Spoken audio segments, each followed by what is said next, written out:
Welcome to study leads academy. আজিৰ এই ভিডিঅ'ত মই আলোচনা কৰিম এইচএছ ছেকেণ্ড ইয়াৰৰ ইংৰাজী গ্ৰামাৰ এটা মষ্ট ইম্পৰ্টেণ্ট টপিক, যিটো হৈছে নেৰেশ্যন। মই আশা কৰোঁ ছাত্ৰ ছাত্ৰীসকল ভিডিঅ'টো তোমালোকৰ কাৰণে এটা হেল্পফুল ভিডিঅ' হ'ব। তোমালোক নিশ্চয় গম পোৱা যে ফাইনেল পৰীক্ষাত তোমালোকৰ টোটেল 4 মাৰ্কছৰ কুৱেশ্যন আহে নেৰেশ্যনৰ ওপৰত। চ' আমাৰ আজি হৈছে পাৰ্ট 1 ভিডিঅ'। এনেকৈ 7টা বা 8টা আমি ভিডিঅ' আপলোড কৰিম নেৰেশ্যনৰ ওপৰত। চ' এই ভিডিঅ'টো তোমালোকৰ কাৰণে এটা হেল্পফুল ভিডিঅ' হ'ব, পাৰ্ট 1 ভিডিঅ'টো। কাৰণ এইটো ভিডিঅ'ত আমি প্ৰাথমিক পৰ্যায়ৰ যিবোৰ ৰুলছ আছে সেইখিনি ডিছকাছ কৰিম আৰু পৰীক্ষাত প্ৰিভিয়াছ ইয়াৰত অহা কিছুমান কুৱেশ্যন ডিছকাছ কৰিম। চ' এনেকৈ 7টা বা 8টা ভিডিঅ' তোমালোকে টোটেল কুৱেশ্যন পাবা, 30টামান কুৱেশ্যন পাবা নেৰেশ্যনৰ ওপৰত। চ' আমাৰ ষ্টাডি লিডছ একাডেমিত সেইবোৰ ভিডিঅ' আপলোড কৰা হ'ব। চ' তোমালোকে ভিডিঅ'বোৰ ভালদৰে ৱাচ কৰিবা, স্কিপ নকৰিবা। যিসকলে নেৰেশ্যন বিচাৰি আছা, যিসকলৰ টান লাগে, চ' ভিডিঅ'বোৰ ভালদৰে ৱাচ কৰাৰ পিছত কোনো ডাউট নাথাকে, সম্পূৰ্ণ কনচেপ্ট ক্লিয়াৰ হৈ যাব। তেতিয়াহ'লে আহক ভিডিঅ'টো আৰম্ভ কৰোঁ। চ' নেৰেশ্যন এইচএছ ছেকেণ্ড ইয়াৰ, এইটো হৈছে আমাৰ পাৰ্ট 1 ভিডিঅ'। প্ৰথম কুৱেশ্যনটো আমি চাই লওঁ। One day Mohan said to me, I will become a doctor and leave Assam. I said to him, do you know anything about medicine? So পৰীক্ষাত কুৱেশ্যনবোৰ অলপ দীঘল থাকিব, তোমালোকে বয় খাব নালাগে। চ' দীঘল কুৱেশ্যন হ'লে তোমালোকক মই সহজ কৰি দি আছোঁ যে কেনেদৰে দীঘল কুৱেশ্যনবোৰক তোমালোক সহজ কৰি লিখিব পাৰা, ঠিক আছে। চ' এইটো হৈছে আমাৰ question. One day Mohan said to me, I will become a doctor and leave Assam. চ' এই কুৱেশ্যনটো আছিল 2013 বা 17 আছিল, দুটা ইয়াৰত আহিছিল। নেক্সট আৰু এটা কুৱেশ্যন আছে, সেইখিনি পিছত আমি ডিছকাছ কৰিম। চ' আমি পুৰণি কুৱেশ্যন বা পৰীক্ষাত যোনবোৰ কুৱেশ্যন আহিব সেইখিনি ডিছকাছ কৰাৰ আগতে আমি বেকগ্ৰাউণ্ডত কিছু কথা জনা উচিত যে নেৰেশ্যন কেনেদৰে চেঞ্জ কৰা হয়, ডাইৰেক্ট নেৰেশ্যনৰ পৰা ইনডাইৰেক্ট নেৰেশ্যন কেনেদৰে চেঞ্জ কৰা হয়, প্ৰনাউনৰ পৰিৱৰ্তন কেনেদৰে হয়, টেন্সৰ পৰিৱৰ্তন কেনেদৰে হয়, আমি অলপ কিছু কথা জনা দৰকাৰ, ঠিক আছে। প্ৰথমতে ইয়াত চোৱা, এছাৰ্টিভ চেণ্টেন্স মই লিখিছোঁ, এছাৰ্টিভ চেণ্টেন্স। চ' এছাৰ্টিভ চেণ্টেন্স হ'লে আমি কেনেদৰে চেঞ্জ কৰিব লাগে ডাইৰেক্টৰ পৰা ইনডাইৰেক্ট। ইয়াৰ পিছত মই সংক্ষেপে তোমালোকৰ লগত ইণ্টাৰগ্ৰেটিভ ডিছকাছ কৰিম, ঠিক আছে, কেনেদৰে চেঞ্জ কৰা হয় ডাইৰেক্টৰ পৰা ইনডাইৰেক্ট। নেক্সট আমাৰ এই দুটা কুৱেশ্যন ডিছকাছ কৰিম, ঠিক আছে, পুৰণি কুৱেশ্যন। যদি তোমালোকৰ এই এছাৰ্টিভ চেণ্টেন্স বা ইণ্টাৰগ্ৰেটিভ চেণ্টেন্সৰ যদি কনচেপ্ট ক্লিয়াৰ থাকে, তেতিয়াহ'লে বাকী যিবোৰ লং কুৱেশ্যন আহিব পৰীক্ষাত, যিবোৰ দীঘল কুৱেশ্যন আহে, সেইখিনি তোমালোকে ধুনীয়াকৈ আনচাৰ লিখিব পাৰিব। চ' এতিয়া মই ডিছকাছ কৰিম যে এছাৰ্টিভ চেণ্টেন্সৰ প্ৰনাউনৰ পৰিৱৰ্তন। আৰু নেৰেশ্যনৰ ভিতৰত সবাতকৈ মানে এটা কনফিউজ থাকে ছাত্ৰ ছাত্ৰীসকল, কেনেদৰে প্ৰনাউনৰ পৰিৱৰ্তন কৰিব লাগে। আই থাকিলে কি হয়, মাই থাকিলে কি হয়, মি থাকিলে কি হয়, বা ইউ থাকিলে কি হয়, ইউৰ থাকিলে কি হয়, গোটেইখিনি মই তোমালোকক প্ৰথমতে ক্লিয়াৰ কৰাই দিম। ইয়াৰ পাছত আমি পুৰণি কুৱেশ্যনবোৰত যাম বা কুৱেশ্যন বেংকত যাম, ঠিক আছে। প্ৰথমতে চোৱা, ইয়াত মই কি লিখিছোঁ, প্ৰনাউনৰ পৰিৱৰ্তন। তোমালোকে অলপ ভালদৰে ৱাচ কৰা, বুজি পাবা, ঠিক আছে। ইয়াত লিখা হৈছে অবজেক্ট ORB, মানে অবজেক্ট অফ ORB, ঠিক আছে, সরি এইটো SRB, subject of reporting verb, subject of reporting verb. RS মানে রিপোর্টেড স্পিচ আৰু ইনডাইৰেক্ট। এইটো মানে কি মই কৈ আছোঁ তোমালোকক। এই কুৱেশ্যনটো চোৱা, হি সেড টু মি। এই কুৱেশ্যনটো যদি বুজি পোৱা, এইখিনি ক্লিয়াৰ হৈ যাব। আৰু এইখিনি ক্লিয়াৰ হৈ তোমালোকৰ পুৰণি কুৱেশ্যন মানে যিকোনো কুৱেশ্যন লিখিব পাৰিবা, ঠিক আছে। He said to me, I have done my homework. এই কুৱেশ্যনটো, চ' এই কুৱেশ্যনটো ডাইৰেক্ট নেৰেশ্যনত আছে নে ইনডাইৰেক্ট নেৰেশ্যন আছে? এই কুৱেশ্যনটো নিশ্চয় তোমালোকে গম পাইছা ডাইৰেক্ট নেৰেশ্যন আছে। কিয় ডাইৰেক্ট নেৰেশ্যনত? ডাইৰেক্ট নেৰেশ্যন কেতিয়া থাকিব? যেতিয়া কমা আৰু ইনভাৰ্টেড কমা থাকে। যেতিয়া এটা চেণ্টেন্সত কি থাকে, কমা আৰু ইনভাৰ্টেড কমা থাকে, তেতিয়া থাকে ডাইৰেক্ট নেৰেশ্যনত, ঠিক আছে। মানে নেৰেশ্যন চেঞ্জ কৰাৰ আগতে প্ৰথম কথাটো হৈছে যে চেণ্টেন্সটো ডাইৰেক্ট নেৰেশ্যনত আছে নে ইনডাইৰেক্ট নেৰেশ্যন আছে, প্ৰথম কথা। 2 নম্বৰ হৈছে যে যদি ডাইৰেক্ট নেৰেশ্যনত থাকে, কোন ধৰণৰ চেণ্টেন্স ডাইৰেক্ট নেৰেশ্যন আছে? এছাৰ্টিভ চেণ্টেন্স আছে, ইণ্টাৰগ্ৰেটিভ আছে, নে ইম্পাৰেটিভ আছে, নে অপটেটিভ আছে, নে এক্সক্লেমেটৰী চেণ্টেন্স আছে, ঠিক আছে। So' I have done my homework, direct narration. কোন টাইপৰ চেণ্টেন্স? মানে এইটো হৈছে এছাৰ্টিভ চেণ্টেন্স, মানে টেন্সৰ ভিতৰত আছে, প্ৰেজেণ্ট পাৰফেক্ট টেন্সৰ চেণ্টেন্স, মানে এছাৰ্টিভ চেণ্টেন্স। ত' এছাৰ্টিভ চেণ্টেন্স হ'লে কেনেদৰে চেঞ্জ কৰা হৈছে? হি সেড টু মি। তেতিয়াহ'লে এছাৰ্টিভ চেণ্টেন্স হ'লে সেডটোৰ সলনি কি হয়? সেডটোৰ সলনি told বয়, হি told me। এছাৰ্টিভ চেণ্টেন্স হ'লে সেডটোৰ সলনি কি বয়? told বয়, হি told me। কমা ইনভাৰ্টেড কমা সলনি কি বয়? that boy. কমা ইনভাৰ্টেড সলনি that বয়। এইটো সকলোৱে নিশ্চয় গম পোৱা। এতিয়া চোৱা, ইয়াত কি আহিছে? আইৰ সলনি আমি কি লিখিব লাগে? এই চাৰ্টটো চোৱা। এই চাৰ্টটো যেতিয়া তোমালোকে অলপ বুজি পাবা, তেতিয়াহ'লে তোমালোকৰ প্ৰনাউনৰ পৰিৱৰ্তন সম্পূৰ্ণ বুজি পাবা, ঠিক আছে। আই আছে, চোৱা, আই থাকিলে হিও হয়, আই থাকিলে সি হয়। মানে ইয়াত চোৱা,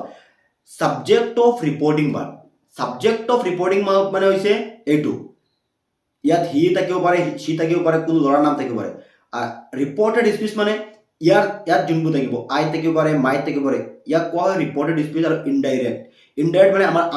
আনচাৰত আমি যিটো লিখিব লাগে সেইটো হৈছে ইনডাইৰেক্ট এতিয়া চোৱা ইয়াত কি দি আছে আই ইয়াত কি লিখিছো মই চ' আই আছে যদি ৰিপৰ্টেড স্পীচত কি থাকে আই থাকে ইয়াত যদি আই থাকে আমি চাব লাগিব মানে চ' ফাৰ্ষ্ট পাৰ্চন কেইটা আছে টোটেল 6টা আছে আই মি মাই উই আৱাৰ আছ যেতিয়া আই আহিব আমি ছাবজেক্ট চাব লাগিব ইয়াত কি দি আছে আই আহিছে আমি ইয়াত চাইছো কি আছে হি চ' ইয়াত লিখিছো মই আই আৰু ছাবজেক্টৰ ইয়াৰ ছাবজেক্টৰ যদি হি থাকে ইনডাইৰেক্ট কি হয় হি হয়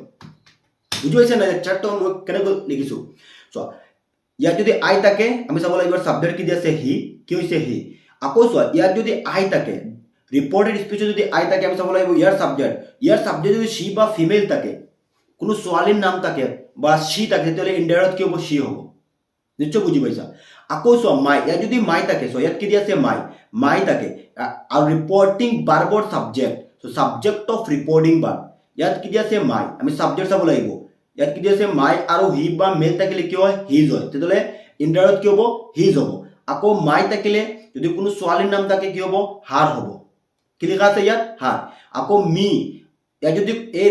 ৰিপৰ্টেড স্পীচত যদি মি থাকে আমি ছাবজেক্ট চাব লাগিব ছাবজেক্ট যদি হি বা কোনো ল'ৰাৰ নাম থাকে মিৰ সলনি কি হ'ব হিম হ'ব আকৌ যদি মি থাকে আৰু যদি সি বা কোনো ছোৱালীৰ নাম থাকে কি হ'ব হাৰ হ'ব নিশ্চয় বুজি পাইছা এই চাৰ্টটো মানে ফাৰ্ষ্ট পাৰ্চনৰ প্ৰনাউন কেনেদৰে পৰিৱৰ্তন হ'ব লাগিব প্ৰথমতে আমি চাম কি দি আছে আই আৰু হি থাকিলে কি হয় হি হয় আই আৰু সি বা কোনো ছোৱালীৰ নাম থাকিলে সি হয় মাই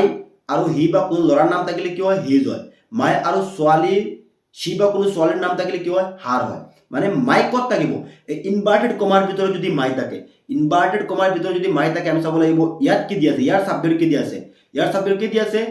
মাই আৰু ইয়াত যদি হি থাকে চোৱা মাই আৰু হি থাকিলে কি হয় হিজ হয় নিশ্চয় বুজি পাইছা মাই আৰু হি থাকিলে কি হয় হিজ হয় বা মাই বা কোনো ল'ৰাৰ নাম ইয়াত যদি এই কথাটো যদি কোনো ল'ৰাই ক'লেহেঁতেন এনেকৈ যদি হয় Ram said to me my আছে ৰাম আছে কি হ'ব হিজ হ'ব নিশ্চয় চেটটো তোমালোকে বুজি পাইছা মই লাগিলে আকৌ কৈ দি আছো প্ৰনাউনৰ পৰিৱৰ্তন আৰ এছ মানে কি এই ইনভাৰ্টেড কমাৰ ভিতৰত থাকিব আৰ এছ টু ৰিপৰ্টেড স্পীচত আই আছে কোনো ল'ৰাৰ নাম বা হি থাকিলে কি হ'ব হি হ'ব আই ইয়াত যদি আই থাকে ইয়াত যদি ইয়াৰ ছাবজেক্ট যদি কোনো সি বা কোনো ছোৱালীৰ নাম থাকে কি হ'ব সি হ'ব মাই যদি থাকে আৰু ইয়াৰ ছাবজেক্ট যদি কোনো ল'ৰাৰ নাম বা মেল থাকে কি হ'ব হিজ হ'ব আকৌ যদি ইয়াত আই আছে ধৰি লওক ইয়াত আই আৰু ইয়াতো যদি আই থাকে ইনডাইৰেক্ট কি হ'ব আই হ'ব নিশ্চয় বুজি পাইছে তোমালোকে প্ৰনাউনৰ পৰিৱৰ্তন কেনেদৰে হয় আই মি মাই মানে এটা এই তিনিটো হৈছে ইম্পৰ্টেণ্ট মানে প্ৰনাউন নিশ্চয় বুজি পাইছে এতিয়া চ' হি ছেড টু মি কাৰণে আমি কি লিখিছোঁ টল লিখিছোঁ এছাৰ্টিভ চেণ্টেন্স হ'লে টল বহে মিৰ সলনি মি কমা ইনভাৰ্টেড কমা সলনি ডেট আছে ডেট বহে ঠিক আছে আই আছে হি আছে কি হৈছে হি নেক্সট আমাৰ টেন্সৰ পৰিৱৰ্তন আই হেভ ডান মাই হোমৱৰ্ক চ' এতিয়া আছে প্ৰেজেণ্ট পাৰফেক্ট যাব কোন টেন্সত পাষ্ট পাৰফেক্টৰ ষ্ট্ৰাকচাৰ কি subject plus had I he had ভাৰ্বত ষ্টাৰ্ট ফ্ৰম ডান এতিয়া চোৱা কি আহিছে ইয়াত মাই আছে আমি চাব লাগিব ইয়াৰ ছাবজেক্ট কি দি আছে হি আছে মাই আছে আৰু হি আছে তেতিয়াহ'লে কি হ'ব চোৱা ইয়াত দিয়া আছে মাই আৰু হি থাকিলে ইনডাইৰেক্টত কি হয় হিজ হয় তেতিয়াহ'লে he had done his homework নিশ্চয় বুজি পাইছা যে এছাৰ্টিভ চেণ্টেন্স কেনেদৰে চেঞ্জ কৰা হয় বা প্ৰনাউন কেনেদৰে পৰিৱৰ্তন কৰা হয় মানে লগে লগে তোমালোকে ইয়াত এই চাৰ্টটো তোমালোকে ধুনীয়াকৈ লিখি ৰাখিবা তেতিয়াহ'লে বুজি পাবা আই আছে হি আছে কি হ'ব হি হ'ব আই আছে চি আছে কি হ'ব চি হ'ব আই আছে কোনো ছোৱালীৰ নাম থাকিলে কি হ'ব চি হ'ব নিশ্চয় বুজি পাইছা এডিশ্যন এছাৰ্টিভ চেণ্টেন্স এতিয়া আমি চাম ইণ্টাৰগেটিভ চেণ্টেন্স ঠিক আছে ইণ্টাৰগেটিভ চেণ্টেন্সৰ কেনেদৰে পৰিৱৰ্তন হয় চ' ইণ্টাৰগেটিভ চেণ্টেন্স ছেকেণ্ড পাৰ্চনৰ প্ৰনাউনৰ পৰিৱৰ্তন ফাৰ্ষ্ট পাৰ্চনৰ প্ৰনাউনৰ পৰিৱৰ্তন আমি কৰিলোঁ এতিয়া কৰিম ছেকেণ্ড পাৰ্চনৰ পৰিৱৰ্তন চ' ছেকেণ্ড পাৰ্চনৰ কুৱেশ্যনটো চোৱা he said to me do you know' the boy so' এই চেণ্টেন্সটো আছে কোন নেৰেশ্যনত ডাইৰেক্ট নেৰেশ্যনত কাৰণ কমা আৰু ইনভাৰ্টেড কমা আছে শেষত আছে প্ৰশ্নবোধক চিন সেইকাৰণে ইণ্টাৰগেটিভ চেণ্টেন্স ছেটটোৰ কাৰণে কি হ'ব আস্কড হ'ব চ' আমি ইয়াত কি লিখিছোঁ এছাৰ্টিভ চেণ্টেন্স হ'লে ছেটটোৰ কাৰণে কি হয় টল্ড হয় আৰু কমা ইনভাৰ্টেড কমা সলনি ডেট হয় ইণ্টাৰগেটিভ চেণ্টেন্স হ'লে ছেটটোৰ কাৰণে কি হ'ব আস্কড আৰু মি কমা ইনভাৰ্টেড কমা সলনি আমি কি লিখিম ইফ বা ৱেডাৰ লিখিম নিশ্চয় বুজি পাইছা এছাৰ্টিভ চেণ্টেন্স হ'লে ছেটটোৰ সলনি টল্ড কমা ইনভাৰ্টেড কমা সলনি ডেট আৰু ইণ্টাৰগেটিভ চেণ্টেন্স হ'লে ছেটটোৰ সলনি আস্কড কমা ইনভাৰ্টেড কমা সলনি কি হ'ব ইফ এইখিনিলৈকে নিশ্চয় বুজি পাইছা ইফ লিখাৰ পাছত আৰু সেন্টেন্সটো হৈছে ইন্টাৰগেটিভ ইফ লিখাৰ পিছত আমাৰ প্ৰনাউনৰ পৰিৱৰ্তন ইউ আছে ইউ কোন পাৰ্সন সেকেন্ড পাৰ্সন যেতিয়া সেকেন্ড পাৰ্সন আহিব ইয়াত চোৱা ইউ আহিছে লগে লগে আমি ইয়াৰ অবজেক্ট চাব লাগিব ইয়াত কি দি আছে মি দি আছে মানে আগতে কি পাইছো আই মি মাই ইয়াত কি আছিল আই আহিলে আমি সাবজেক্ট চাইছিলো মাই আহিলে আমি সাবজেক্ট চাইছিলো মি আহিলে আমি কি চাইছিলো সাবজেক্ট কিন্তু ইউ আৰু ইউৰ আহিলে আমি অবজেক্ট চাব লাগিব ইউ আৰু ইউৰ আহিলে ইয়াত যদি ৰিপৰ্টেড স্পিচত যদি ইউ বা ইউৰ থাকে আমি কি চাব লাগিব অবজেক্ট এতিয়া চোৱা ইয়াত মই লিখিছো ইউ আৰু মি থাকিলে চোৱা ইউ আৰু মি থাকিলে কি হয় কি হ'ব ইয়াত লিখা আছে আই ইনডাইৰেক্ট সদায় কি হ'ব আই হ'ব ইফ আই এতিয়া কি হ'ব ইয়াত আই নিশ্চয় বুজি পাইছে এতিয়া কেনেকৈ মই লিখিছো ইয়াত চোৱা ইউ আছে ৰিপৰ্টেড স্পিচত ইউ আছে আৰু অবজেক্ট কি আছে ইয়াত মি আছে অবজেক্ট অফ ৰিপৰ্টিং পাৰ্ট মানে ইয়াত মি চোৱা ইয়াত মি আৰু ইয়াত ইউ থাকিলে কি হয় আই হয় নেক্সট যদি ইউৰ থাকে ইয়াত যদি ইউ টাই যদি ইউৰ থাকে আৰু অবজেক্ট যদি মি থাকে ইনডাইৰেক্ট কি হ'ব মাই হ'ব আকৌ ইউ মেল বা কোনো ল'ৰাৰ নাম থাকিলে কি হ'ব হি হ'ব ইউৰ মেল বা কোনো ল'ৰাৰ নাম থাকিলে কি হ'ব হিজ হ'ব আকৌ ইউ ফিমেল বা কোনো ছোৱালীৰ নাম থাকিলে ইয়াত যদি ফিমেল বা ধৰি লওক ইয়াত ইউ দিয়া আছে ঠিক আছে ধৰি লওক ইয়াত ই দিয়া আছে আৰু ইয়াত কোনো ছোৱালীৰ নাম দিয়া আছে তেতিয়াহ'লে কি হৈ যাব সি হৈ যাব ইউৰ দিয়া আছে কোনো ছোৱালীৰ নাম বা হাৰ দিয়া থাকিলে কি হ'ব হাৰ হ'ব নিশ্চয় বুজি পাইছা চ' ইউ আৰু ইউৰ মানে ইউৰ সলনি মনত ৰাখিবা ইউৰ সলনি আইও হ'ব পাৰে ইউৰ সলনি হিও হ'ব পাৰে ইউৰ সলনি সিও হ'ব পাৰে ইউৰ সলনি আই কেতিয়া হ'ব যেতিয়া মি থাকিব ইউ আছে মি আছে কি হৈছে আই হৈছে ইউৰ সলনি হি কেতিয়া হ'ব যেতিয়া ইয়াত মিৰ ঠাইত যেতিয়া কোনো ল'ৰাৰ নাম থাকিব বা হিম থাকিব তেতিয়াহ'লে কি হ'ব হি হ'ব যদি ইয়াত মি নাথাকে যদি কোনো যদি এনেকৈ থাকিলেহেঁতেন হি ছেড টু ৰহিম তেতিয়াহ'লে কি হ'লেহেঁতেন হি হ'লেহেঁতেন ইয়াত আই ঠাইত কি হ'লেহেঁতেন হি হ'লেহেঁতেন ইয়াত যদি মিৰ ঠাইত যদি কোনো ছোৱালীৰ নাম থাকে ইয়াত ইউ আছে ইয়াত ছোৱালীৰ নাম আছে তেতিয়াহ'লে কি হ'ব সি হ'ব এতিয়া নিশ্চয় সেকেন্ড পাৰ্সনৰ প্ৰনাউনৰ পৰিৱৰ্তন নিশ্চয় তোমালোকে বুজি পাইছা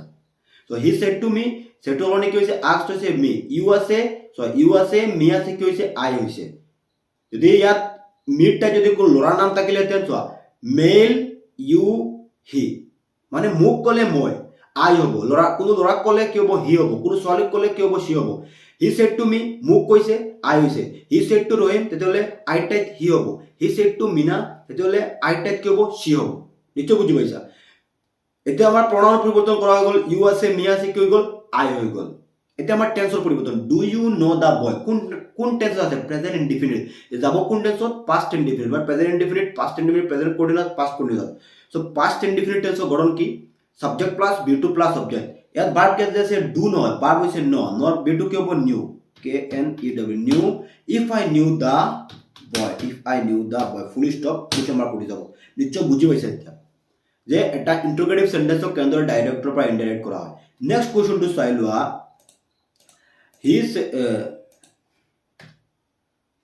answer he said I said to Rahim কি হ'ব I said to Rahim কি হ'ব ইয়াত asked হ'ব কাৰণ সেন্টেন্সটো হৈছে interrogative I asked Rahim comma inverted comma সলনি কি হ'ব কেপিটেল হ'ব R I asked Rahim comma inverted comma সলনি if কমা আৰু ইনভাৰ্টেড কমা সলনি কি হ'ব if হ'ব কাৰণ সেন্টেন্সটো হৈছে ইন্টাৰগেটিভ সেন্টেন্স হ'লে কমা ইনভাৰ্টেড কমা সলনি if হয় সেটো সলনি asked নিশ্চয় গম পাইছে এতিয়া প্ৰনাউন পৰিৱৰ্তন চোৱা ইউ আছে ৰহিম আছে ইয়াত আমি কি পাইছো ইউ আৰু মেল বা হিম থাকিলে মেল মানে কি কোনো ল'ৰাৰ নাম ইউ আছে ৰহিম আছে তেতিয়াহ'লে ইফৰ পিছত কি হ'ব হি হ'ব ইয়াত কি হৈছিল আই হৈছিল চোৱা ইউ আছে মি আছে ইউ আৰু মি থকাৰ কাৰণে আই হৈছিল আৰু ইউ আৰু ৰহিম ল'ৰাৰ নাম থকাৰ কাৰণে কি হৈছে হি হৈছে ইয়াত যদি কোনো ছোৱালীৰ নাম থাকে ৰহিমৰ ঠাইত যদি কোনো ছোৱালীৰ নাম থাকে আৰু ইয়াত যদি ইউ থাকে তেতিয়াহ'লে কি হৈ যাব সি হৈ যাব I asked Rahim if he এতিয়া হ'ব টেন্সৰ পৰিৱৰ্তন have you done your homework কোন টেন্সত আছে have you done your homework কোন টেন্সত প্ৰেজেন্ট পাৰফেক্ট যাব কোন টেন্সত past perfect if he had done your আছে চোৱা আকৌ এতিয়া প্ৰনাউন কি আহিছে ইউৰ আছে ৰহিম আছে তেতিয়াহ'লে চোৱা ইউৰ আৰু মেল থাকিলে কি হয় হিজ হয় if he had done his homework নিশ্চয় এতিয়া বুজি পাইছে শেষত হ'ব ফুল ষ্টপ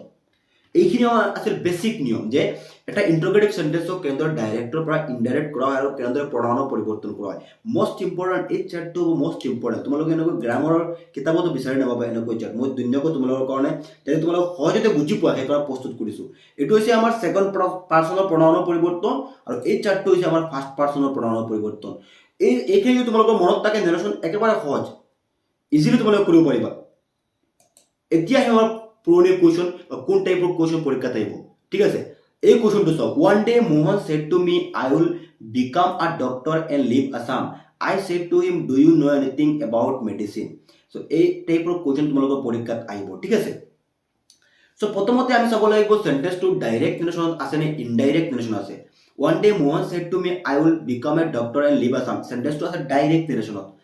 চ' প্ৰথম পাৰ্টটো আমি কৰাৰ পাছত নেক্সট পাৰ্টটোত আহিম ঠিক আছে তেতিয়াহ'লে তোমালোকে বুজাত সহজ হ'ব চ' প্ৰথম পাৰ্টটো আছে ডাইৰেক্ট নেৰেশ্যনত কোন ধৰণৰ সেন্টেন্স ডাইৰেক্ট নেৰেশ্যনত আছে এছাৰ্টিভ সেন্টেন্স কাৰণ টেন্সৰ ভিতৰত আছে ফিউচাৰ ইনডিফিনিট টেন্সত আছে তেতিয়াহ'লে আমি আমাৰ এছাৰ্টিভৰ নিয়মতে প্ৰথমটো কৰিলোঁ ওৱান ডে মোহন সেটটোৰ কাৰণে কি হ'ব এছাৰ্টিভ সেন্টেন্স সেটটোৰ কাৰণে কি হয় টল্ড হয় one day Mohan told me comma inverted comma কাৰণে কি হ'ব that comma invert assertive sentence comma inverted comma কাৰণে ডেট হয় আমি ইয়াত পাইছোঁ নাই এই টাইপৰ সেটটোৰ কাৰণে টল্ড কমা ইনভাৰ্টেড কমা কাৰণে কি হৈছে that one day Mohan told me that so' এতিয়া কি আহিছে আই মানে ফাৰ্ষ্ট পাৰ্চন আহিলে আমি ছাবজেক্ট চাব লাগিব ইয়াত কি দি আছে মোহন তেতিয়াহ'লে কি হ'ব ইয়াত হি হ'ব কি হ'ব হি ইয়াত আমি পাইছোঁ নাই আই আৰু হি বা কোনো ল'ৰাৰ নাম থাকিলে কি হয় ইনডাইৰেক্টত কি হয় হি হয় তেতিয়াহ'লে আমাৰ কি লিখিছোঁ হি লিখিছোঁ one day Mohan told me that he উইলৰ সলনি মনত ৰাখিবা যদি ডাইৰেক্টত উইল থাকে ইনডাইৰেক্টত সদায় উড হ'ব উইলৰ সলনি উড বিকামৰ সলনি বিকাম হ'ব became a doctor will become ঠিক আছে will become a doctor and live Assam full stop এইটো পাৰা আমাৰ শেষ হৈ গ'ল একেবাৰে ইজি কষ্টৰ একো নাই এই কুৱেশ্যনটো পৰীক্ষাত দুবাৰ আহিছিল ফাইনেলত one day Mohan told me that he would become a doctor and live Assam আৰু ফাৰ্ষ্ট পাৰ্ট শেষ হৈ গ'ল এতিয়া আহিব নেক্সট পাৰ্টটোত ইয়াত নেক্সট পাৰ্টত কি আছে I said to him do you know anything about medicine চ' এইটো ডাইৰেক্ট নেৰেশ্যন আছে কিন্তু কোন ধৰণৰ সেন্টেন্স ইন্টাৰগেটিভ সেন্টেন্স তেতিয়াহ'লে আই সেডটোৰ কাৰণে আমি কি লিখিম আই আস্কড ইন্টাৰগেটিভ সেন্টেন্স সেটটোৰ কাৰণে কি হয় আস্কড হয় আই আস্কড হিম কমা ইনভাৰ্টেড কমা কাৰণে কি হয় ইফ বয় এতিয়া চ' ইউ আহিছে আমি এতিয়া ইফ লিখাৰ পিছত প্ৰনাউনৰ পৰিৱৰ্তন ইউ আছে ছেকেণ্ড পাৰ্চন আমি অবজেক্ট চাব লাগিব ইয়াত হিম দি আছে আমাৰ ইয়াত লিখা আছে চোৱা ইউ আৰু হিম থাকিলে ইনডাইৰেক্ট সদায় কি হয় হি চ' ইউ আছে হিম আছে আমি কি লিখিম হি লিখিম হি ইফ হি টেন্সৰ পৰিৱৰ্তন do you know anything about medicine কোন টেন্সত আছে প্ৰেজেন্ট ইনডিফিনিট যাব কোন টেন্সত পাষ্ট ইনডিফিনিট ইফ বাট কি আছে নো ন'ৰ কাৰণে কি হ'ব নিউ হ'ব KNEW new if he knew anything about medicine METI full stop এইটো আমাৰ হৈ গ'ল ইয়াত কষ্টৰ একো নাই চ' ওপৰটো আমি এছাৰ্টিভৰ নিয়ম মতে কৰিছোঁ তলতটো আমাৰ ইণ্টাৰগেটিভৰ নিয়ম মতে কৰিছোঁ I asked him if he knew anything about medicine হৈ গ'ল ইয়াত কষ্টৰ একো নাই মই যেনেকৈ তোমালোকে এছাৰ্টিভৰটো বুজাই দিছিলোঁ সেইমতে সেইটো কৰিছোঁ আৰু ইণ্টাৰগেটিভত যেনেকৈ বুজাই দিছোঁ সেইমতে সেইটো কৰিছোঁ ঠিক আছে এতিয়া মই নেক্সট কুৱেশ্যনটো লৈ আহোঁ এইটো পৰীক্ষাত আহিছিল I said to Priya, what are you doing? Answer কি হ'ব আনসাৰত আমি প্ৰথমে চাব লাগিব ডাইৰেক্ট নেৰেশ্যন আছে নে ইনডাইৰেক্ট নেৰেশ্যন আছে সেন্টেন্সটো ডাইৰেক্টত আছে নে ইনডাইৰেক্ট আছে I said to Priya, what are you doing সেন্টেন্সটো আছে কোন নেৰেশ্যন ডাইৰেক্ট নেৰেশ্যন ঠিক আছে আৰু কোন ধৰণৰ সেন্টেন্স ইন্টাৰগেটিভ সেন্টেন্স তেতিয়াহ'লে ইন্টাৰগেটিভ প্ৰশ্নগত বাক্য আছে সেটটোৰ কাৰণে কি হ'ব asked I asked Priya ঠিক আছে সো ইন্টাৰগেটিভ সেন্টেন্স কমা আৰু ইনভাৰ্টেড কমা কাৰণে ইফ বহে কিন্তু এই সেন্টেন্সটোত ইফ নহ'ব কাৰণ সেন্টেন্সটো ডব্লিউছ থকা ৱৰ্ডৰ দ্বাৰা আৰম্ভ হৈছে মানে প্ৰথম আমাৰ নিয়ম আছিল যে কমা ইনভাৰ্টেড কমা কাৰণে ইফ বহে ইন্টাৰগেটিভ সেন্টেন্স হ'লে কিন্তু ডব্লিউছ থকা ৱৰ্ডৰ দ্বাৰা মানে ডব্লিউছ থকা ৱৰ্ড মানে কি হোৱাট হুৱেন হুইচ হাউ হোৱাই এইবোৰ হৈছে ডব্লিউছ থকা ৱৰ্ড এইবোৰ যদি ডাইৰেক্ট নেৰেশ্যনৰ সেন্টেন্সত থাকে তেতিয়াহ'লে ইফ নহয় আমি সিধা সেইটো লিখি দিম হোৱাটৰ কাৰণে আমি কি লিখিম হোৱাট লিখিম ইফৰ টাইট হোৱাট আহি গ'ল নেক্সট আমাৰ প্ৰনাউনৰ পৰিৱৰ্তন ইউ আছে চ' ইউ আছে আমি কি পাইছোঁ ইউ আছে কোনো ফিমেল ফিমেল বা হার থাকিলে কি হয় সি বহে ইয়াত কি দি আছে ইউ আছে আমি চাব লাগিব ইয়াত কি দি আছে প্ৰিয়া প্ৰিয়া মানে এগৰাকী ছোৱালীৰ নাম তেতিয়াহ'লে ইউ আছে মানে মই প্ৰিয়াক খুজিছো তেতিয়াহ'লে কি হ'ব সি হ'ব কি হ'ব সি নিশ্চয় বুজি পাইছো প্ৰণামৰ পৰিৱৰ্তন ইউ আছে প্ৰিয়া আছে ইউ আছে মি থাকিলে আই হ'লেহেঁতেন ইউ আছে প্ৰিয়া আছে সি হৈছে ইউ তাকে যদি ইয়াত ইউ থাকে আৰু ইয়াত কোনো ল'ৰাৰ নাম বা হিম থাকে তেতিয়াহ'লে কি হ'লেহেঁতেন হি হ'লেহেঁতেন চ' ইয়াত ইউ আছে প্ৰিয়া আছে সেইকাৰণে কি হৈছে সি হৈছে নিশ্চয় বুজি পাইছা what are you doing what she এতিয়া টেন্সৰ পৰিৱৰ্তন আৰ ইউ ডুইং কোন টেন্স প্ৰেজেন্ট কণ্টিনিউৱাছ যাব কোন টেন্সত পাষ্ট কণ্টিনিউৱাছটো গঠন কি সাবজেক্ট প্লাছ ৱাজ অব্লিক হোৱা সি লগত কি আহিব হোৱাট সি ৱাজ ভাৰ্বৰ লগত কি আহি যাব আই এন জি হৈ যাব ফুল ষ্টপ ঠিক আছে I asked Priya what she was doing হৈ গ'ল পাষ্ট প্ৰথম পাৰ্টটো আমাৰ শেষ হৈ গ'ল এতিয়া নেক্সট পাৰ্টত আমি আহিম প্ৰিয়া ছেড এতিয়া চোৱা এটা মানে তোমালোকে এটা কথা জানি থোৱা উচিত ইয়াত মই প্ৰথম কুৱেশ্যনটো যদি ইণ্টাৰগেটিভত থাকে আৰু কুৱেশ্যন যদি কৰে আৰু তলৰটো যদি এছাৰ্টিভত থাকে মই থাকিবা ইয়াত প্ৰথম কুৱেশ্যনটো প্ৰথম পাৰ্টটো দুটা থাকিব প্ৰথম পাৰ্টটো যদি ইণ্টাৰগেটিভত থাকে আৰু ছেকেণ্ড পাৰ্টটো যদি এছাৰ্টিভত থাকে ছেটটোৰ সলনি সদায় তোমালোকে ৰিপ্লাই লিখে এতিয়া মনত ৰাখিবা চোৱা আই ছেড টু মানে তোমালোকে এটা কথা জানি থোৱা উচিত প্ৰথম পাৰ্টটো যদি পাৰ্টটো দুটা থাকিব প্ৰথম পাৰ্টটো যদি ইণ্টাৰগেটিভ থাকে আৰু তলৰ ছেকেণ্ড পাৰ্টটো যদি এছাৰ্টিভ থাকে ছেটটোৰ সলনি তোমালোকে লিখিবা ৰিপ্লাইড ছেটটোৰ সলনি ছেট বা টোল লিখিলে নহ'ব ৰিপ্লাইড মানে প্ৰিয়া আই ছেড টু প্ৰিয়া মই প্ৰিয়াক খুজিছিলোঁ হোৱাট আৰ ইউ ডুইং তুমি কি কৰি আছা প্ৰিয়াই উত্তৰ দিছে যে মই আই এম প্ৰিপেয়াৰিং মাই লেচন মই মোৰ পাঠ শিকি আছোঁ মানে শিকি আছে তাই নিজৰ পঢ়াখিনি শিকি আছে মানে প্ৰথম পাৰ্টটো যদি ইণ্টাৰগেটিভ থাকে আৰু তলৰটো যদি এছাৰ্টিভ থাকে ছেডৰ সলনি মত লিখিবা ৰিপ্লাইড লিখিবা আৰু কমা ইনভাৰ্টেড কমা সলনি কি লিখিবা ডেট লিখিবা নিশ্চয় বুজি পাইছা ছেডৰ সলনি ৰিপ্লাইড আহিছিল আকৌ মই কৈছোঁ প্ৰথম পাৰ্টটো যদি কুৱেশ্যন কৰে ছেকেণ্ড পাৰ্টটো যদি উত্তৰ দিয়ে ছেকেণ্ড পাৰ্টটো যদি এছাৰ্টিভত থাকে ছেডৰ সলনি কি হ'ব ৰিপ্লাইড হ'ব কমা ইনভাৰ্টেড কমা সলনি ডেট হ'ব এতিয়া প্ৰণাউন পৰিৱৰ্তন আই আছে প্ৰিয়া আছে কি হৈ যাব সি হৈ যাব সি টেন্সৰ পৰিৱৰ্তন I am preparing my lesson কোন টেন্স আছে প্ৰেজেন্ট কণ্টিনিউৱাছ যাব কোন টেন্সত past continuous that she was preparing she was preparing আকৌ কি আছে ইয়াত মাই আছে প্ৰিয়া আছে মাই আৰু প্ৰিয়া আছে ইয়াত আমি পাইছো কি মাই আৰু ফিমেল থাকিলে কি হয় হাৰ হয় কি বহে হাৰ বহে তাহলে কি হ'ব her she was preparing her lesson নিশ্চয় তোমালোকে বুজি পাইছা যে আমি কেনেকৈ ডিসকাস কৰিছো Priya replied that she was preparing her lesson হৈ গ'ল আমাৰ ইনডাইৰেক্ট নেৰেশ্যন নিশ্চয় বুজি পাইছা যে প্ৰথম পাৰ্টটোত ইণ্টাৰগেটিভ আছিল আমি ইণ্টাৰগেটিভৰ নিয়ম মতে কৰিছো ছেকেণ্ড পাৰ্টটো হেৰিত আছিল এছাৰ্টিভত আছে আমি এছাৰ্টিভৰ নিয়ম মতে কৰিছো জাষ্ট ছেডৰ সলনি ৰিপ্লাইড লিখিছো মনত ৰাখিবা প্ৰথম পাৰ্টটো যদি প্ৰশ্ন কৰে আৰু ছেকেণ্ড পাৰ্টটো যদি উত্তৰ দিয়ে ছেডৰ সলনি কি হ'ব ৰিপ্লাইড হ'ব বা আনসাৰ্ড হ'ব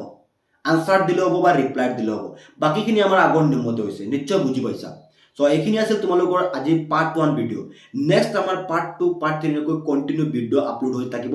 নিৰেশনৰ ওপৰত তোমালোকে যাতে ভিডিওবোৰ ভালদৰে ওয়াচ কৰা আশা নিশ্চয় বুজি পাইছা মই